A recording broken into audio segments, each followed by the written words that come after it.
FZ16 was just a lovely bike from Yamaha. It looked really stylish, was an extremely rider-friendly motorcycle, and the customers just loved it.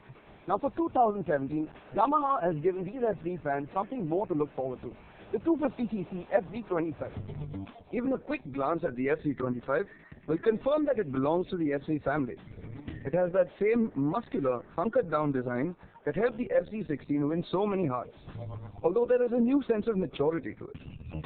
It looks more butch than its younger sibling, and its sharp, low-position headlight with daytime running lights looks modern and well chiseled.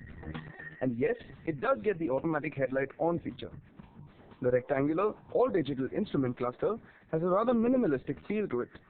While it does display all the basic information you'd expect from a modern motorcycle, the layout is simple and easy to read.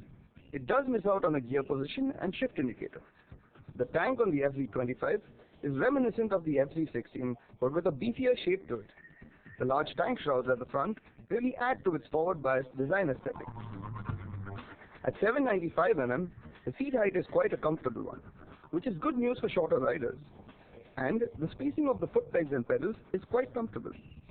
This should definitely be a bonus during longer stints in the saddle. Vibrations are well contained too, perceptible only slightly in the handlebars beyond 7,000 RPM. Now when you're riding the motorcycle, the first thing you notice is how snug the seating position is.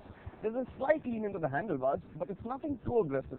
This should be good for the city and longer stints in the highway. And another thing that really stands out is just how responsive this throttle is. We quite liked how immediate the response is at any given RPM. A slight twist of the wrist, and there is an almost immediate response from the engine. Under the sculpted fuel tank, it's a 249cc single-cylinder, air-cooled 4-stroke engine with a single overhead camshaft in 2 valves. It pushes out 20.9 horsepower and 20 Nm of peak torque. On paper, we found the power figure to be slightly low. However, the FZ25's power is delivered smoothly, predictably, and in a linear manner. The engine's character instantly reminds you of the smaller FZ16's engine characteristics.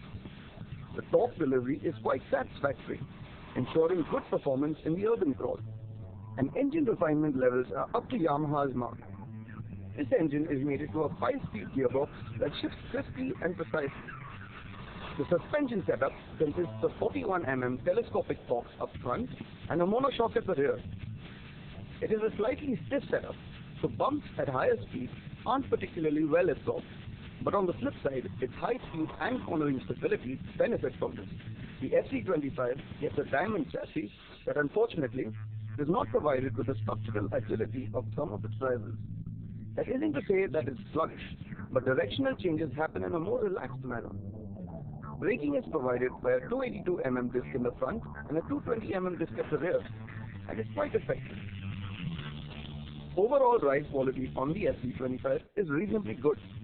It doesn't have the sharp handling of some of the other motorcycles, but then again, Yamaha intended for it to be a more relaxed one, and its 148 kg weight just make it a very easy motorcycle to manage on the go.